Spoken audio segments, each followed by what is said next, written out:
Siento una enorme gratitud por los que me dijeron, no, gracias a ellos lo hice yo mismo. Albert Einstein. Buenas, buenas, un gusto, buen día a todos. En este podcast, en esta vez tenemos a una invitada muy interesante. La verdad es que del tema que veremos el día de hoy es con respecto a las transformaciones digitales con Natalie Fuentes.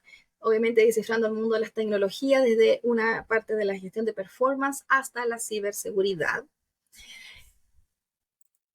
Hola, soy Jocelyn. Bienvenidos a este nuevo capítulo número 8 del podcast CloudWise.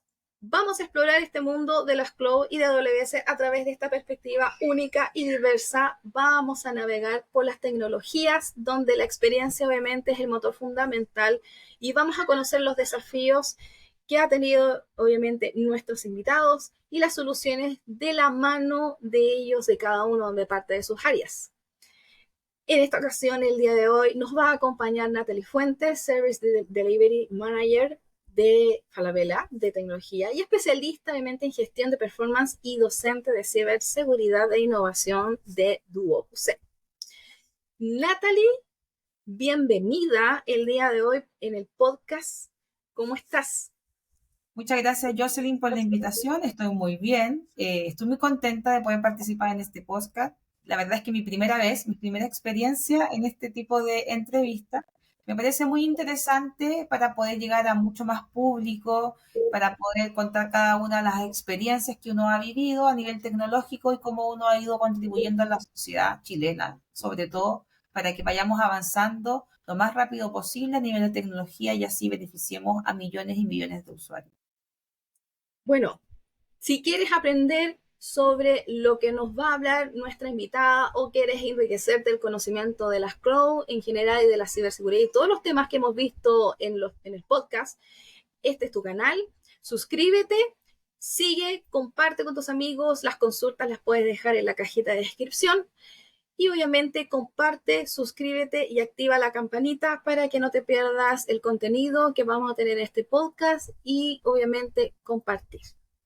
Bueno, tenemos un montón de cosas y bueno, Natalia tiene mucha experiencia con respecto a temas también de ciberseguridad y tengo un montón de preguntas que hacerte y me gustaría mucho que pudiéramos ingresar con este tema con respecto al tema de la inteligencia artificial, que es el boom, la IA generativa, es algo que está en boga ahora actualmente y que está transformando también en muchos ámbitos y me gustaría que me pudieras hablar sobre la gestión de proyectos y cuáles son los beneficios que nosotros podemos observar dentro de tu experiencia que has trabajado hasta ahora de las empresas que has estado de tecnología con respecto a lo que te ha tocado ver de la inteligencia artificial. Sí, mira, justamente Jocelyn, hace un par de semanas, estuve presente en el Congreso del Turcono Sur de PMI, capítulo Santiago, justamente presentando, ya este es mi cuarto año que me invitan a participar, he estado en diferentes tipos de dinámicas, primero estuve en el aniversario, hablando sobre gestión de riesgo, el año pasado participé en la mesa de mujeres poderosas, con un montón de invitadas también a nivel internacional, que cada uno presentó en una dinámica muy, muy moderna a nivel de compensatorio, sobre cuál es el rol de las mujeres hoy en día en la industria y también a nivel de la gestión de proyectos. Y ya este año estuve conversando y presentando justamente cómo hoy en día la inteligencia artificial va tomando mucho protagonismo, obviamente en la industria tecnológica, pero muy grande, pero a nivel de gestión de proyectos también. Así que ahí pueden verme también en el, no en la campanita, pero en el LinkedIn de PMI, ya, PMI Vamos a Chile. dejar ahí también en la descripción el link para que puedan verte. Eso quedó grabado en YouTube, en alguna parte, para que Ya también no me quedó después... grabado en YouTube. La verdad es que yo soy esas personas que voy y lo hago, la logística, todo lo demás lo ve la gente de PMI, así que voy a consultar, ¿ya? ¿Dónde quedó la charla grabada?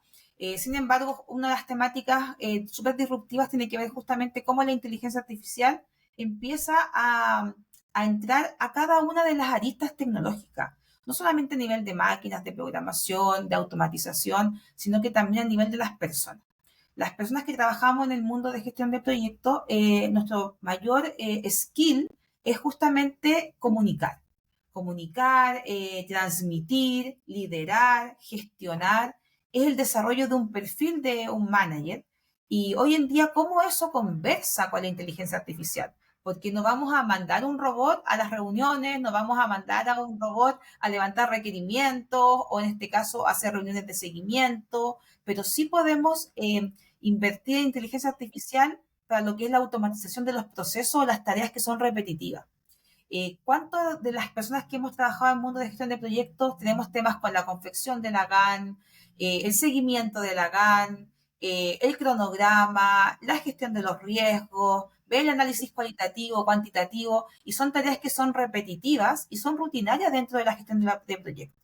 Y la metodología es la misma, ¿ya? El tema de los sprints a nivel de lo que es Agile. Entonces, es ahí donde entra la inteligencia artificial, no para reemplazar a las personas. Muchas personas tienen el mal concepto de que la inteligencia artificial va a reemplazar a las personas, pero en el mundo de los proyectos no. Lo que nos va a hacer finalmente, o lo que está haciendo hoy en día, es liberarnos de tareas rutinarias que no nos permitían, por ejemplo, enfocarnos en lo que es la gestión y en la entrega de valor de nuestros productos a los clientes. Entonces nos libera ese capacity y justamente para que nosotros lo tomemos y lo invirtamos en aquel trabajo, en aquel tarea o línea que agrega valor.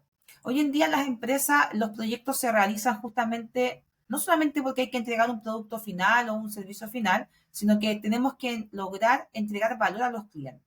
Ya el cliente no quiere, por ejemplo, que le hagamos solamente una cajita, sino que esa cajita tiene que tener un impacto positivo a nivel operacional o a nivel económico dentro de los negocios. Entonces, nosotros como manager tenemos que enfocarnos en encontrar el valor y trabajar sobre él y que la inteligencia artificial haga lo suyo. Todo lo que es el automatismo de riesgo para ver causas repetitivas. O sea, dentro de los proyectos fallan la mayoría porque no hay un buen manejo de los riesgos, incluso nulo manejo de los riesgos. Por lo tanto, eso qué es lo que impide es que las personas no seamos predictivas, no seamos proactivas, que los equipos de trabajo estén muy en el día a día del proyecto y no tengan la capacidad de ver aquello que podría llegar a suceder y que va a impactar de forma positiva o negativa en los proyectos. Entonces, con todo lo que son las automatizaciones de inteligencia artificial, nos permite liberar ese tiempo, generar automatismos que digan, este tipo de proyecto ya tiene de base todo este pool de riesgos. Y en los proyectos anteriores se han trabajado de la siguiente forma. Esta ha sido la estrategia. Entonces, una base de conocimiento para la toma de decisiones que solamente puede estar a un clic o a un botón.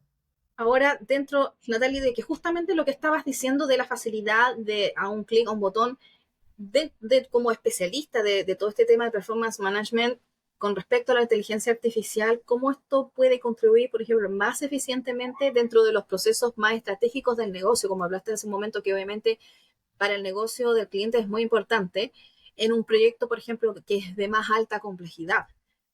¿Cómo nosotros Primero partiendo, yo en algún momento, bueno, trabajé muchos años en Entel, estaba a cargo de la oficina de proyectos y en algún momento empezamos a trabajar con automatizaciones que nos permitían a nosotros poder clasificar la criticidad de un proyecto e incluso el nivel de complejidad de un proyecto. No aplicando inteligencia artificial en ese momento, pero sí aplicando ciertos parámetros y variables que automatizamos en ciertos programas in-house que nos dedicamos y decíamos, mira, si yo ingreso estas variables de un proyecto, la máquina me arroja, por ejemplo, la complejidad. Y variables como, por ejemplo, la cantidad de interesados que estaban dentro del proyecto, el nivel de objetivos, la cantidad de objetivos, objetivos específicos, objetivos estratégicos, el nivel de ingreso que íbamos a percibir con ese proyecto, el nivel de costo que teníamos que invertir en ese proyecto, la cantidad, por ejemplo, de manejo del equipo de trabajo y el tiempo de duración. Entonces metíamos diferentes variables dentro de estas automatizaciones y apretábamos un clic, un botón y nos decía, este proyecto es de alta complejidad. Este proyecto es de baja complejidad o es de mediana complejidad. Y tenemos un pool de jefes de proyecto que pueden manejar según sus skills y su experiencia proyectos de alta complejidad. Entonces, desde el origen, esto es lo que yo siempre destaco cuando hablamos de proyecto. El proyecto, la ejecución de un proyecto es la consecuencia de una buena o mala planificación inicial del proyecto. Entonces, desde la toma de decisión de quién es el que lidera el proyecto y la categorización de alta, media, baja complejidad, desde ahí se empieza a tejer la historia del proyecto. Entonces, ¿qué mejor tener automatizado ya con diferentes variables históricas aplicando inteligencia artificial que esos tipos de proyectos puedan tener o clasificación de mediana o alta, baja complejidad? Entonces, el origen, nosotros tenemos que trabajar en el origen para la toma de decisiones. Mientras mejor sea el dato histórico, mientras mejor sea el análisis del core, de la raíz del mundo de los proyectos, las mejores decisiones se van a tomar a nivel de clasificación y luego de la asignación de los recursos a nivel de performance de ese proyecto. Entonces, desde Ahora, ahí la complejidad mayor y el desafío es entender, y yo esto lo digo a todos mis alumnos, las personas que han trabajado conmigo o en los congresos a los cuales he asistido, que hay que entender que el proyecto no es la ejecución. El proyecto es el core del nacimiento. Y ahí es donde hay que poner las fichas con respecto a la inteligencia artificial. ahora con lo que tú estabas hablando, con la importancia y todo el tema del core de la inteligencia artificial, para ti, ¿cuáles consideras que son los principales desafíos y oportunidades al implementar este tema de la inteligencia artificial en las gestiones de proyectos, especialmente en el contexto de las tecnologías que estamos hablando? Lo primero, el entendimiento. Yo hablaba del concepto de valor, cómo nosotros como manager entregamos valor a lo que hacemos, a nuestros clientes, con nuestros proyectos, con nuestros productos. Esa es la clave, el entendimiento del valor. Y lo mismo pasa con la inteligencia artificial.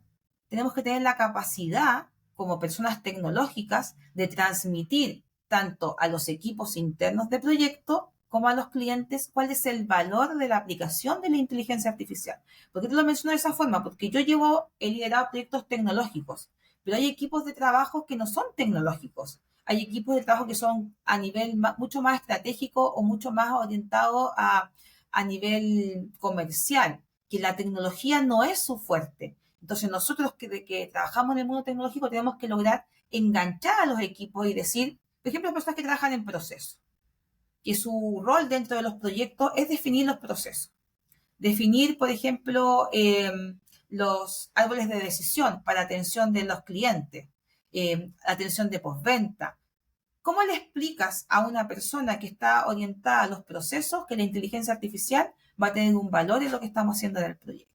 Entonces, para mí, el origen, te lo vuelvo a comentar, es cómo yo logro transmitir el valor de la incorporación de inteligencia artificial dentro del proyecto. Cuando yo soy capaz de entregar y descubrir ese valor y que permee en los equipos de trabajo, es mucho más fácil que la conducta de las personas se adhiera a qué, a ocuparla. Porque yo puedo tener un súper mega desarrollo de IA de la NASA, como digo yo. Pero si las personas no lo saben ocupar, no quieren ocuparlo y no le encuentran el valor de la participación de la IA, todo lo que hicimos es desechable, está Sí, se perdido. va a la basura. Entonces, la concientización del aporte de valor y cómo eso nos va a ayudar justamente a satisfacer a los clientes, porque nosotros hacemos proyectos para los clientes, internos, externos, lo que sea, pero no para nosotros. Eso también hay que entenderlo. Yo el proyecto lo hago para los clientes y es ahí donde yo debo poner la satisfacción también en juego. Entonces, la inteligencia artificial me provee a mí de herramientas que me permiten liberar capacidad para que yo me enfoque no en tareas repetitivas y rutinarias, sino que me enfoque directamente en poder satisfacer, identificar y capturar cuál es el valor que necesita el cliente. Entonces es un círculo virtuoso, incorporando lo que es IA.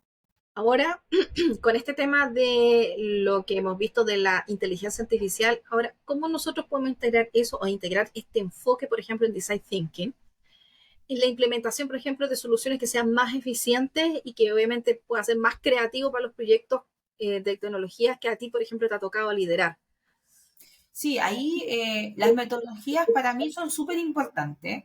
Yo siempre digo esto en la sala de clase. Uno de mis ramos de especialidad justamente es la gestión de proyectos y también la línea de design thinking, que se ven como separadas. Si uno las ve, son metodologías distintas. Pero la verdad es que una es complementaria de la otra. Yo podría tomar una metodología de Design Thinking e insertarla en un proceso metodológico de gestión de proyectos predictivo o híbrido inclusive, y poder incorporarlo uno dentro de otro. ¿Para qué? Para lograr entender o crear una solución que efectivamente agregue valor. Volvemos al concepto del valor de los clientes. Entonces, ¿qué es lo que ocurre? Para mí, y yo lo digo en el aula, hay personas que hacen proyectos y hay personas que gestionan y crean proyectos. ¿Y cuál es la diferencia? La metodología. Cuando yo veo a una persona que hace proyectos, es una persona que efectivamente trabaja con su mejor esfuerzo, con las herramientas que le han entregado o que ha tenido que conseguir y el autoconocimiento que ha tenido que aprender, versus lo que son las personas que gestionan proyectos o que crean proyectos en base a la metodología. Y se nota porque hay pautas metodológicas dentro de los proyectos que si tú las cumples, tienes un mayor porcentaje de probabilidad que el proyecto llegue a buen término, que sea un proyecto exitoso. Entonces, la parte de la metodología de Design Thinking, todo lo que es el pensamiento de diseño, está orientada directamente a lo que es la parte creativa. Nosotros los que trabajamos en el mundo tecnológico, yo no soy ingeniera en informática, siempre lo digo, yo soy ingeniera en telecomunicaciones. ¿Y qué es lo que ocurre? Pero nosotros, las personas que trabajamos en tecnología, tenemos un concepto, yo digo un poco el mal del tecnológico, que creemos que sabemos lo que el resto quiere. Entonces, es un poco de soberbia en decir, voy donde un cliente que no sabe de tecnología, por eso me está contratando, y yo automáticamente adivino por telepatía, entiendo e impongo lo que el cliente necesita. Y ahí es donde nosotros pecamos y viene nuestro error. Y ahí es donde aparece la metodología de Design Thinking, en el cual yo tengo que lograr, como persona tecnológica o carrera tecnológica, entender el requerimiento del cliente, pero no ser un tomador de requerimientos o una persona que impone los requerimientos al cliente. El Design Thinking nos ayuda justamente a pensar en base a un sueño. Yo así lo explicaba en la sala de clase. Un sueño que tiene un cliente. El cliente sueña con cosas y yo debo lograr tomar esos sueños, transformarlos en base a un propósito que el cliente tiene. Ese sueño no es porque el cliente hoy día se levantó y dijo, ay, quiero esto. El cliente tiene un sueño porque tiene un propósito detrás. Y el entendimiento del propósito de nuestros clientes o de las empresas es donde tenemos que ponerle foco. Yo tomo la metodología de Design Thinking y la etapa, en este caso, de empatizar, que es un concepto muy, muy manoseado, yo digo, actualmente, pero todos se empatizan. Aquí este mundo se ha vuelto muy empático en los últimos años. Pero la verdad es que el desarrollo de la empatía no requiere con escuchar y ponerse en los zapatos del cliente. Va mucho más atrás. Requiere también entender mucho de cómo se va a realizar el proceso y cómo esto puede afectar, por ejemplo, también el proceso, la parte del proceso al cliente en su negocio. Por lo mismo, ¿De dónde nace? Como te comentaba, ¿de dónde viene este sueño? El cliente sueña, voy a inventar algo muy simple, con una página. Nosotros podemos decir, es una página simplemente, pero detrás de esa página hay un sueño, hay una empresa, hay trabajadores, hay procesos, hay, en este caso, perfeccionamiento, hay miedo, hay frustración, hay riesgos, hay derrotas, hay fracasos. Todo eso existe en el mundo en el cual el cliente me dice, quiero una página. Detrás de ese quiero una página está todo este espectro que nosotros tenemos que lograr identificar, y es ahí donde viene la empatía, en esa visión holística del cliente completo, hasta cómo el cliente llega, en este caso, a su casa y cómo es su vida personal. O sea, desde ahí nace el entendimiento de la empatía. Si yo veo que un cliente tiene un desafío muy, muy grande, también tengo que darme vuelta y decir de dónde viene personalmente este desafío. Tiene hijos que cuidar, digo yo, universidades que pagar, trabajadores que, en este caso, cuidar y capacitar. Y yo, como design thinker, diseñador de aplicaciones, de proyectos, de cualquier tipo de ambiente tecnológico, tengo que entender que ese es el origen. Todo está en la causa raíz, en el origen de la petición. Y la empatía tiene que basarse en una visión holística. No solo decirle al cliente, yo te entiendo, lo que tú quieres porque yo te leo el pensamiento o porque yo tengo mucha experiencia. Nuestra experiencia sirve para otras cosas, no para desarrollar solamente empatía. La empatía está basada justamente en poder, en este caso, entender el propósito de cada uno de los clientes y de cada una de las empresas. No solamente la visión, sino que hay mucho más allá. Ahora, también hablando sobre la experiencia, no solamente como profesional, sino que quiero también profundizar en una experiencia que también es muy bonita, porque también fui parte, pero de otra forma, básicamente ahora como docente. Tú tienes una experiencia amplísima como docente dentro del área de la tecnología y también de la ciberseguridad. Entonces, me gustaría que me pudieras decir cómo tú abordas la enseñanza con todos estos conceptos que hemos hablado ahora de inteligencia artificial con tus estudiantes. Porque la inteligencia artificial no es algo nuevo, es algo que viene hace muchos años. Ahora, la IA generativa es básicamente, yo lo pongo como, básicamente como la física o la física con movimiento. Ahora la IA generativa es con todo lo que lo otro no tenía o le faltaba para ser más dinámico. Ahora, ¿cómo tú lo abordas con tus alumnos en tus salas de clase? Bueno, efectivamente dicen que tengo mucha experiencia a nivel de docencia. Llevo 14 años haciendo clase en un lugar que encuentro, una institución que la encuentro increíble, la verdad lo digo acá. eh, yo hago clase en Duoc, ya, en Duoc UC, específicamente en la sede de San Joaquín y próximamente también voy a estar en algunos cursos en la sede de Padre Alonso Valle.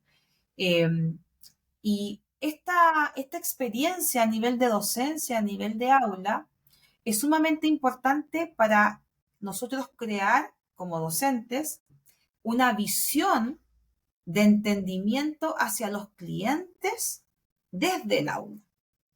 Yo hago clases desde alumnos de primer año hasta último año. Hay generaciones que las ha acompañado completa en su carrera profesional, partiendo con ramos, por ejemplo, como tomar de requerimientos, prototipo, design thinking, gestión de proyecto, evaluación, ciberseguridad, etcétera. Pero todo confluye finalmente, o concluye, mejor dicho, concluye en el cual yo digo el origen de generar un pensamiento disruptivo y tecnológico en los alumnos es lo que va a marcar la rama en la cual los alumnos van a tener una especialidad. Cuando tú hablas con un alumno de primer semestre, de primer año, yo siempre le hago esta pregunta: ¿usted por qué está aquí, en esta aula? Y así me permite a mí también ir conociendo a los alumnos y saber cómo yo debo enfocarme, a qué alumnos debo ponerle más atención, más power, a ser más técnica, ser mucho más estratégica, ser mucho más comprensiva, ser mucho más, en este caso, cercana. Entonces, la primera pregunta que yo hago es: ¿usted por qué está aquí? ¿Porque el destino lo trajo y está aquí en esta sala porque sí? ¿Porque su mamá lo obligó a venir y lo matriculó? ¿O porque usted realmente tienen la conciencia de que puede transformar la vida de la sociedad con la tecnología?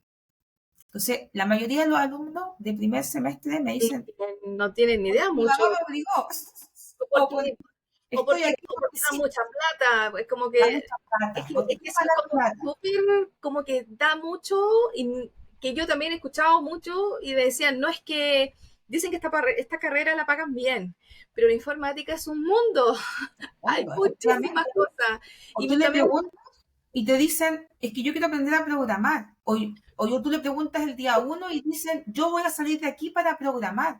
Entonces, la falta de visión de cuáles son los caminos que tú puedes seguir cuando estudias una carrera tecnológica está súper marcada. O sea, no es posible que de 30 alumnos de un aula, 20 te digan que no saben lo que quieren y que están aquí porque dicen que genera ingresos, y, y otros 10 te digan porque el universo me trajo acá y aquí estoy. porque era en la que tenía menos matemáticas. Es la que tenía menos matemática, o efectivamente es la que tenía menos matemática, o la que yo sentía o me dijeron que uno metía antes en las manos. Entonces, como docentes tenemos una tremenda responsabilidad de poder encauzar cuáles son los caminos de los alumnos. De que un alumno que haya estudiado informática y que le cueste mucho más programar, y que efectivamente no sienta que tiene, en este caso, el talento para realizarlo, ahí tiene que estar el profe diciéndole, usted puede, no es la Porque única línea que existe.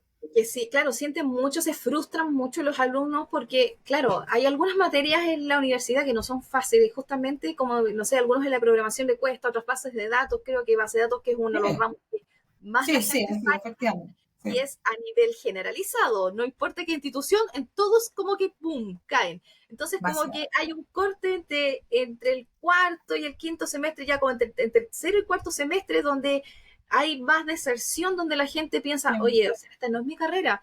Y es justamente lo que tú dices, Natalia, de ahí uno tiene que estar. Eh, yo creo que debe tener muy buenas experiencias en la cual me puedas contar alguna por ahí. Por ejemplo, a mí me pasó en algún momento que el alumno, así como tú eres también profesora, también de casi ya finalizando, en algún momento me tocó ser profesora de prácticas profesionales. Y yo al alumno le dije, ok, ¿y por qué? Le hice la misma pregunta, ¿por qué terminaste eligiendo esta carrera? ¿Por qué la terminaste? Y la respuesta que él me dio fue como, la verdad es que me disolucioné de la carrera, porque también está ese tema de la programación, que tenían que programar, pero se enamoró de la carrera en su práctica profesional, porque obviamente le hicieron hacer, le abrieron los ojos de que otras ramas podían realizar, y él empezó a amar la carrera desde que terminó, no dentro de la carrera. ¿Qué tienes alguna historia así que te haya marcado y que hayas sí. dicho, con esto yo sí puedo decir que he dado como mi apoyo, un buen fruto con respecto al tema de la docencia? O sea, yo partiendo, yo siempre lo cuento en todas las entrevistas que me hacen, o cualquier congreso que yo voy, o cualquier persona que se acerque conmigo a conversar.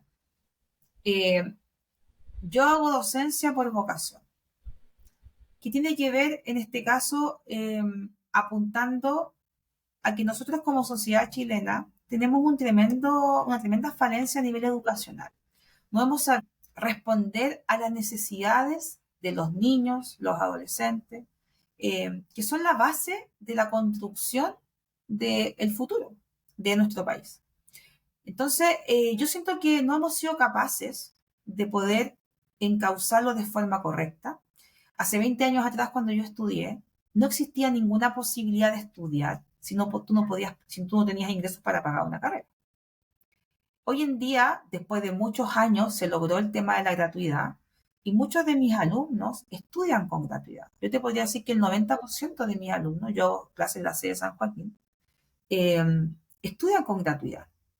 Entonces, primero que todo, se abrió un mundo de posibilidades que antes no existían. El perfil del alumno antiguamente era la persona que trabajaba en el día en una oficina, en un trabajo, en una tienda, en un mall, y en la noche iba a estudiar. Pero el perfil del alumno cambió.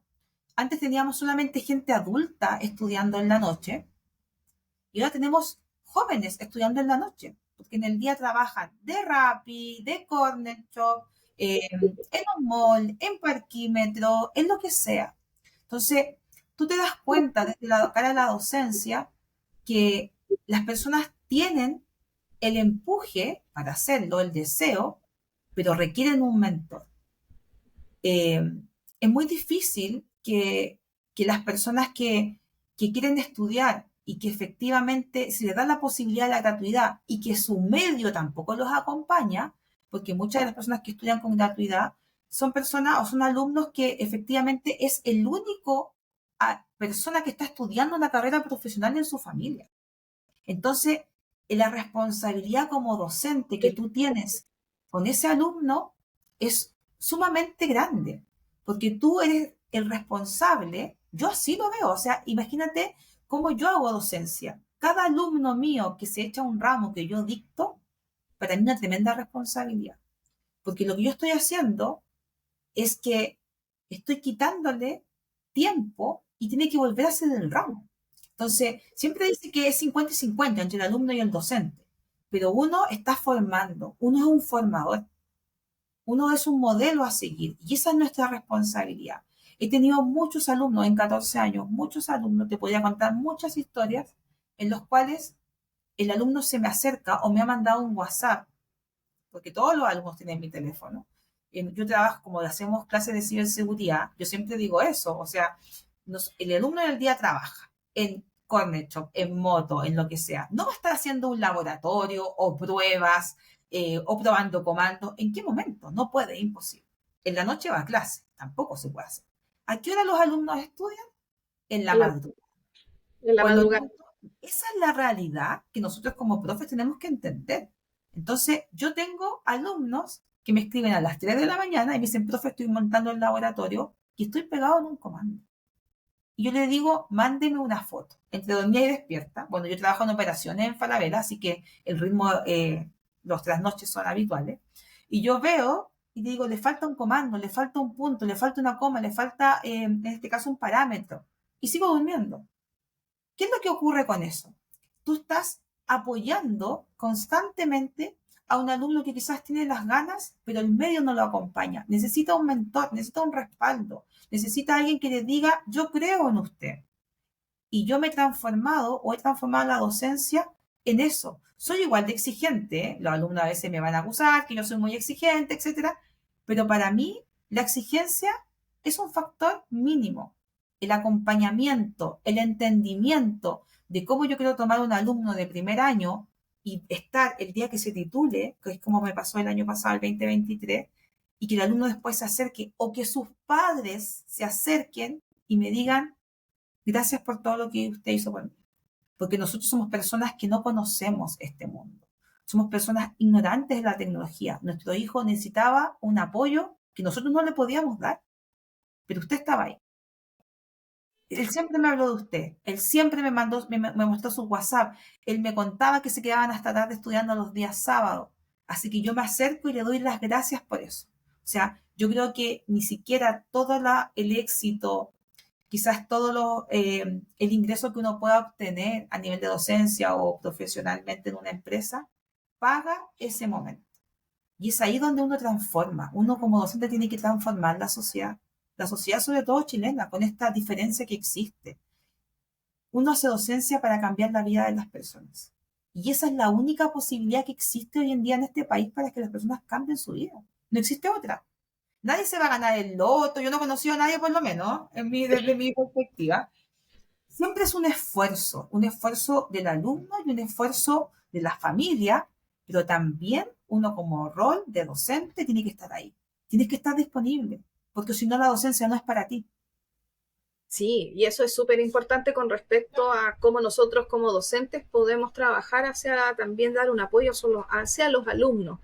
Y ahora también tienes, o sea, mucha experiencia como docente, pero me gustaría conocer también un poco la iniciativa que tú estás trabajando dentro de DOC. De hecho, cada DOC tiene una, pero me gustaría que me hablaras un poco sobre las mujeres en las TIC.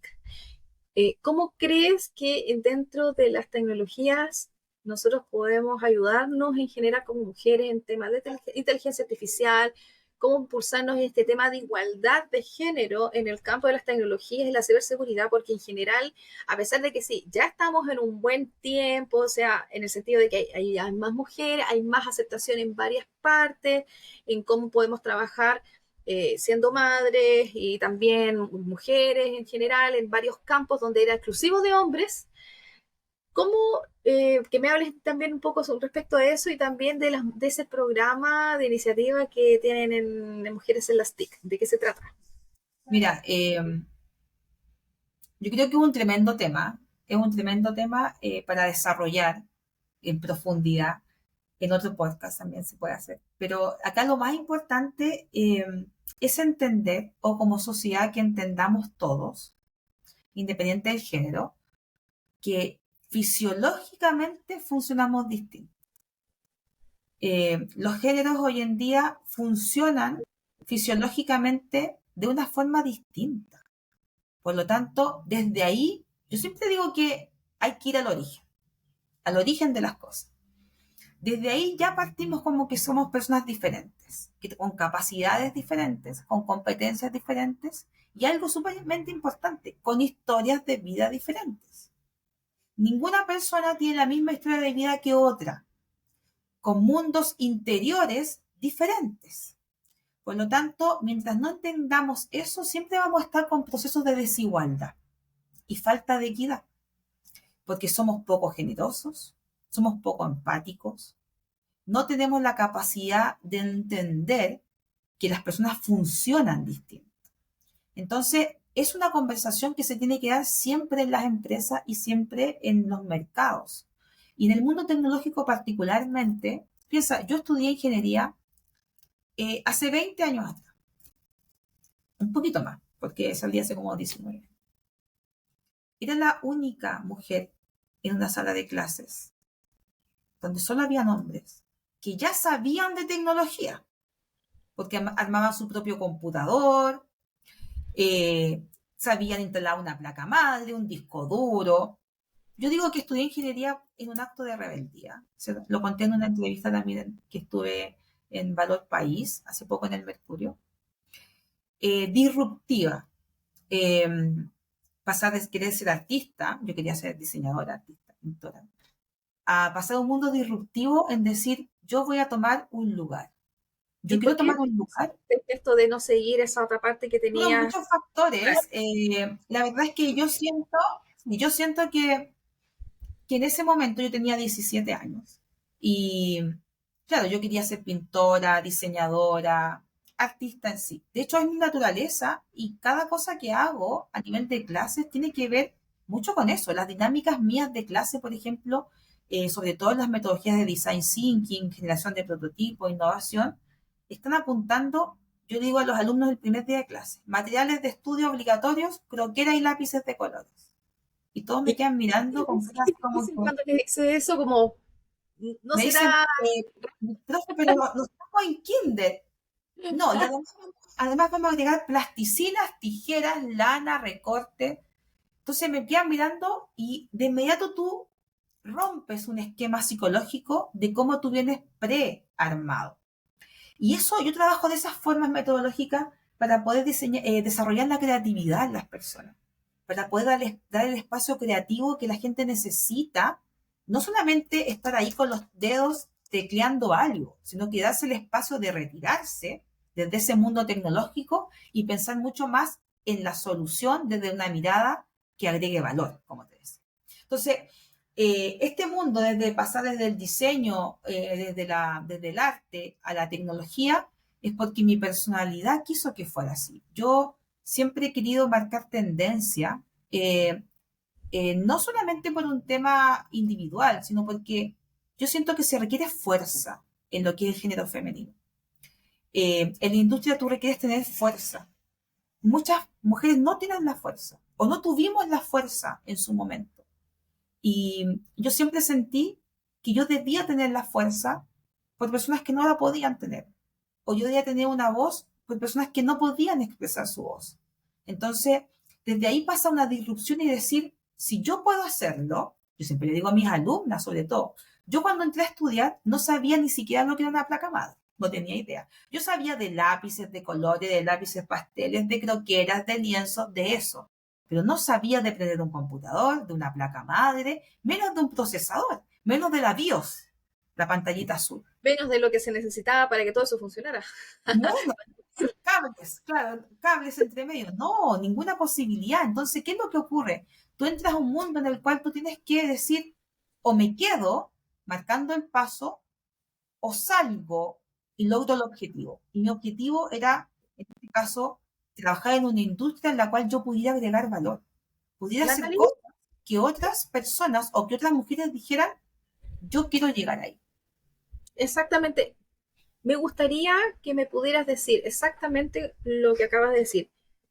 ¿Cómo tú sientes que has marcado el paso y has abierto el tema de la mujer dentro de las tecnologías, dentro de todo lo que te ha llevado desarrollando hasta el día de ahora, dentro de tu trabajo en general?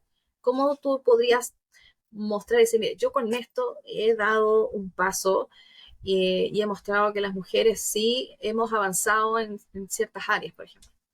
Mira, dentro del programa Más Mujeres en las TIC, que tú mencionabas y que tiene Duobuce hace un par de años, que este año el año pasado tomó mucha fuerza y este año viene con un book de actividades muy, muy amplia. Tú participas. Yo el año pasado lideraba dentro de la sede efectivamente este grupo o este año vamos a tener más docentes, porque antes éramos muy pocas docentes mujeres. Entonces, este año viene un boom de mujeres que también viene a trabajar a la docencia en la sede. Entonces, eso impulsa mucho más a que las alumnas vean un reflejo, vean un mentor. El mentoring para mí es algo sumamente clave en la vida de las personas. Yo siempre le digo a los alumnos, uno tiene que encontrar un mentor. No Es importa que súper sea de importante. Chile, de tu empresa, de otro país, hay que buscarlo, porque uno debe ver cómo llegar a un objetivo final y que cómo otras personas también lo lograron. Yo creo que es sumamente importante cuando el año pasado estuve en la mesa de Mujeres Poderosas de PMI, cuando después de la mesa se me acercaban hombres, hombres, que estaban en la audiencia y me dijeron un par de personas, ¿puedes grabarle un video a mi hija? ¿En serio? Sí. Así como nunca he estado en un podcast, nunca alguien me había pedido que grabara un video para su hija. Y yo pregunté, ¿pero qué digo en el video? Dile que también lo puede lograr. Entonces, cuando se te acercan y tú tomas el teléfono y dices, mira, soy Natalie, soy ingeniera en conectividad y redes, esta ha sido mi trayectoria laboral y este es mi mensaje para ti, yo te digo que es ahí donde empiezas a transformar. Porque te transformas tú y te das cuenta de que tienes una responsabilidad de marcar un camino para otras y que no puedes rendirte. Yo en una entrevista me preguntaron cuál era mi palabra y mi palabra siempre ha sido, la palabra es valentía. Porque para enfrentar todo tipo de situaciones que una va a vivir, que vivió o que tiene que vivir todavía, para aceptar muchos no y que ese no te frustre, que ese no te derrumbe, que ese no te dé más fuerza aún para decir, ok, ¿qué me falta? ¿En qué debo trabajar? O sea, uno tiene que ser súper autocrítico también. Uno no llega de un día para otro y se transforma en un gerente, o se transforma en una tendencia, o se transforma en un líder. Hay un trabajo que hay que hacer detrás. Y para eso hay que aprender a conocerse. Primero entender cuáles son nuestras debilidades y cuáles son nuestras falencias. ¿Qué es lo que me separa de mi objetivo? El autoconocimiento ha sido una de las herramientas más importantes en mi desarrollo personal y profesional. Trabajo mucho en temas de autoconocimiento porque desde ahí es cuando uno puede cambiar. Y cuando uno cambia y modifica las cosas que te separan de tus objetivos en base a conocerte, es como tú puedes transmitir mucha más seguridad a otros, porque eres capaz de decir, me equivoqué todas estas veces. Los alumnos me dicen, profe, ¿usted cuántas veces se ha equivocado? Y yo le digo, a nivel personal o laboral, hagamos una lista. Para el largo. Está más larga. A ver, siéntese aquí y les voy a contar una historia. Soy mucho de historia. Entonces, reconocerse, aceptarse, es como uno tiene una tremenda herramienta para ser valiente en lo que es la industria de la tecnología. Vamos a pasar por muchas cosas. Yo pasé por muchas cosas y yo sé que me queda por pasar muchas cosas todavía, pero la fortaleza que uno construye en base al autoconocimiento, eso te da una herramienta que se llama la herramienta de la valentía, que eres capaz de enfrentar y de afrontar todo tipo de situaciones en las cuales uno se va a ver envuelto o va a tener que vivir. Como te digo, muchas veces me han dicho que no, en todos los aspectos. No eres tú, no eres la persona, te faltan competencias, buscamos otro perfil, no eres a quien quiero, todo tipo de no.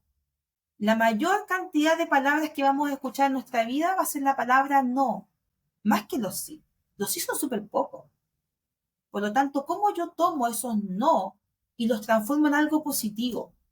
Sobre todo para poder decir, ok, puedo volver a comenzar, puedo volver a empezar, puedo reinventarme, puedo autocapacitarme, puedo equilibrar una vida personal, laboral, con hijos, con gatos, con perros, con familia detrás, y yo puedo lograrlo, puedo conseguirlo. Yo siempre cuento mi historia. Yo parto a las 7 de la mañana y mi día termina a las 11:30 o a las 12.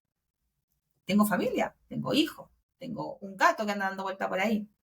Pero hay todo un entorno familiar que cuando encuentras un entorno que realmente entiende cuáles son tus desafíos, cuáles son tus propósitos de vida y cómo tú quieres dejar huella en esta sociedad y te acompaña en ese viaje, es lo que también te impulsa para decir, puedo llegar a ese equilibrio, puedo demostrar que no tienes que ser la perfecta en todos los ámbitos, solamente tienes que ser tú. De Tienes hecho, que eso entregar tu mismo, valor. es que eso es un mensaje. Yo sé que muchas mujeres, ojalá que las mujeres que vean este podcast vean que las trayectorias de también tuya y de todas las mujeres que han pasado por este programa, por este podcast, es básicamente de resiliencia, de fuerza, de perseverancia. No todo va a ser fácil. La palabra no es una de las que más escucha. La verdad es que eso es parte de lo que también queremos dejar como mensaje en general en cada uno de los capítulos, en donde se muestra cómo en general las mujeres han podido perseverar en las tecnologías, en sus roles, a pesar de los no, de los burnout, de lo que más se da, mucho más en mujeres que hombres, que es el síndrome del impostor, que es muy difícil. Y el tema de mentor, uno dice, ya, pero ¿dónde lo encuentro? ¿Qué hago? La verdad es que es súper importante poder tener un mentor porque así uno puede ver hasta dónde uno quiere llegar. Es cuando dicen, si tú quieres ser el siguiente millonario en tu familia, júntate con 5 personas que ya hayan recorrido ese camino y tú serás el sexto. Entonces, es como una forma de decir, si yo quiero llegar y ser, por ejemplo, una jefa de departamento, una gerente, o quiero ser un arquitecto, o quiero ser un DevOps senior, entonces busco en las redes de contactos o incluso LinkedIn, y sigo gente que ya haya pasado por ese camino. Entonces, lo mismo. La verdad es que es lo mismo que ahí en base a eso uno ya empieza a conocer sus mentores, sus referentes, y en base a eso también uno empieza a avanzar. Yo Ahora, creo que hay dos caminos, yo sé, y creo que igual hay dos caminos en paralelo, porque yo puedo buscar los mentores, pero como decía hace unos minutos atrás, lo primero para partir es reconocerse quién es uno, cuáles son todas tus habilidades, ¿ya? Innatas, porque como tú sabes, nosotros tenemos en el cerebro tenemos ciertas habilidades que vienen de ADN, ¿ya? Frontal derecho, frontal izquierdo, ¿verdad? Posterior derecho, posterior izquierdo. Eh, Nuestro cerebro funciona ya y tiene habilidades innatas. Por lo tanto, descubrir cuáles son todas esas habilidades innatas y cuáles son tus talentos innatos, yo creo que es el 50% de la pega. Porque de ahí yo puedo salir y decir, ok, este tipo de mentores necesito yo, porque estas son mis competencias, son mis habilidades y mis talentos, y estas son las cosas que yo debo mejorar, o que no tengo hoy en día y que necesito adquirir, y que necesito efectivamente, es como yo digo, yo sé nadar crawl, entonces yo me salvo, yo puedo cruzar un río, pero si me piden que nade mariposa, es el mismo río, el mismo trayecto, pero la técnica es distinta. Por lo tanto, debo lograr encontrar en mí y descubrir que efectivamente y aceptar que necesito ayuda, porque eso también es importante. No, no tener este tema de los egos negativos, que hoy en día se ocupa mucho esta palabra, y decir, no necesito a nadie. La verdad es que todos necesitamos a alguien. Todos necesitamos un mentor, un amigo, un apoyo, una pareja, un profesor, un alumno incluso, que crea y que efectivamente respalde tu visión, porque uno puede saber que uno es, todas las competencias que uno tiene, pero el medio también te sabotea. O sea, y mucho. sobre todo lo que tú decías, el tema del burnout, que es un tema que se ha vivido siempre históricamente en las empresas y que nosotras, yo aquí lo voy a decir desde un punto de vista quizás que no va a sonar muy lindo, hemos tenido que callar. Porque cuando yo, por ejemplo, digo, cuando yo lo he callado, mi cerebro piensa que no existe y no es real y puedo seguir, pero pero convivir en un ambiente con burnout, con discriminación, con falta de entendimiento, con juicios, etiquetas sobre uno como es como mujer, es lo que hablábamos también un poquito antes de partir la entrevista, que tú creas tu alter ego. O sea, ¿quién eres realmente? Y no es justo que tengamos que crear un alter ego para poder ocupar nuestro lugar que es innato. Las mujeres tenemos una sensibilidad y una emocionalidad que permite equilibrar los equipos de trabajo. O sea, si tú te das cuenta, la armonía en los equipos de trabajo cuando tenemos mujeres ayuda justamente a equilibrar la visión del género, de la igualdad y de la equidad. Porque si somos equipos cerrados que no integramos mujeres, difícilmente podemos opinar y hablar sobre una equidad. Si yo no tengo mujeres en un directorio, difícilmente puedo hablar en una empresa de equidad o de igualdad. Si el 99% de mis subalternos son hombres, yo no puedo hablar de equidad o de igualdad. Si dentro de una gerencia hay 5 hombres y una mujer, no puedo hablar de igualdad ni de equidad. Entonces, tenemos que impulsar a que la conversación exista. Y no por eso, voy a ocupar palabras que son súper fuertes, uno se hace la víctima, porque esos son los tipos de etiquetas que la sociedad nos pone, que no la podemos. Tenemos que pasar por una aprobación y un cuestionamiento. Constantemente. Y eso se da mucho en las mujeres que están en puestos de alta gerencia, que buscan ese tema. Siento que sabe por qué tenemos que escuchar, quién la avala, quién la respalda. Entonces, todo ese tipo de etiquetas, por decir, cuática, yo voy a decir un poco lo que yo he escuchado por ahí, en un lugar diverso. Cuática, claro, cuática, ¿qué más?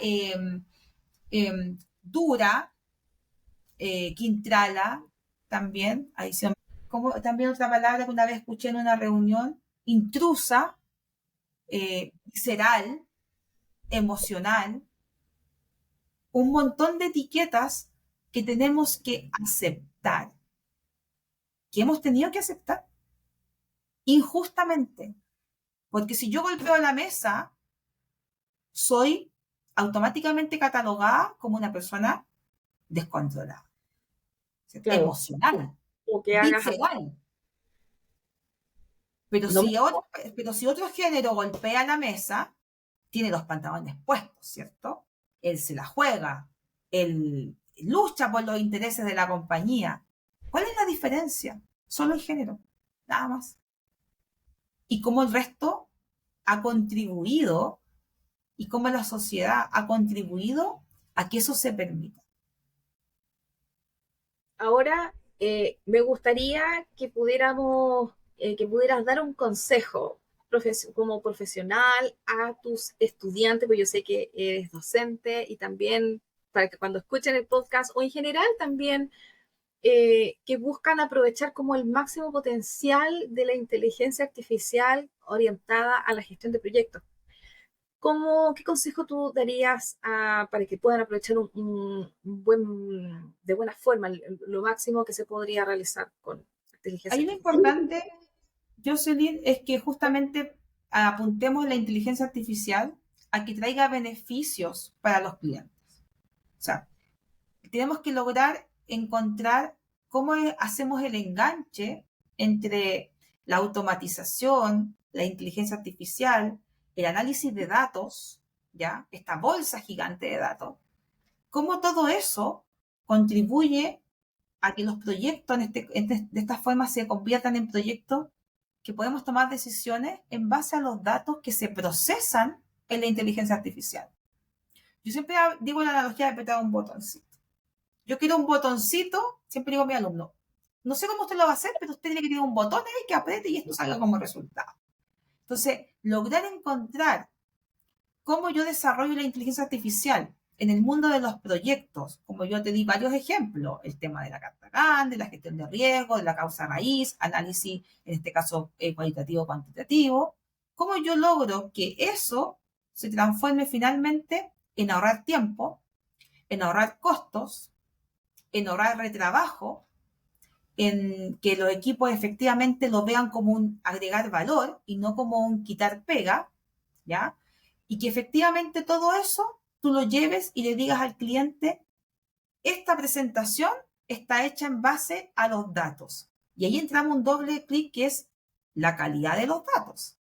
Porque puedo tener un experto en inteligencia artificial, una tremenda aplicación, programa, automatismo, pero si la calidad del dato es errónea, la decisión que yo voy a tomar o lo que yo voy a presentar o el valor que estoy entregando es erróneo. Entonces, hay una convivencia entre cómo velamos por la calidad del dato para que ingrese a esta máquina de IA y que el resultado sea un resultado verídico, que sea un resultado real. Pero tiene que pasar un proceso anticipado en cómo nosotros recolectamos los datos, cómo definimos esa recolección de datos para que la máquina los procese, pero de forma limpia y de forma consistente para entregar un resultado final. Entonces, ¿mi consejo cuál es? Mi consejo es que no vayamos directamente a la IA como fuente de, veámoslo como una herramienta de. La IA va a cambiar la vida de los proyectos también, pero no porque va a mejorar el proyecto o porque va a hacer que no existan riesgos, sino que los datos que nosotros entreguemos a la IA va a permitir tomar mejores decisiones y que agreguen valor a nivel rentable, operacional, a nivel de satisfacción con cada uno de los clientes. Exactamente, y la verdad es que hemos visto puntos súper importantes de la importancia también de cómo podemos trabajar la IA dentro de la inteligencia artificial, dentro de los proyectos, también el tema de género que hemos avanzado, bueno, lo bueno es que ya hemos avanzado ya un buen trecho y se busca que las cosas vayan mejorando, no solamente con programas, sino que con la aceptación de ciertas cosas que hemos hablado de las etiquetas, por ejemplo, y también yo muy agradecida de tener a esta tremenda expositora que ha estado en muchas entrevistas, en muchas presentaciones también. Te lo agradezco mucho y muchas gracias por aceptar participar como tu primera vez en un podcast. Es mi primera vez. Pero ha sido, la verdad, un programa buenísimo porque hemos visto varias aristas de diferentes cosas y obviamente espero que más adelante también puedas participar también del podcast y también seguir conversando de estos temas que son muy interesantes. También gracias también a los oyentes y por acompañarme en este 8º episodio. Vamos a mostrar las redes sociales de la invitada y también de los links de lo que había hablado sobre su charla que van a quedar en la caja de descripción del podcast.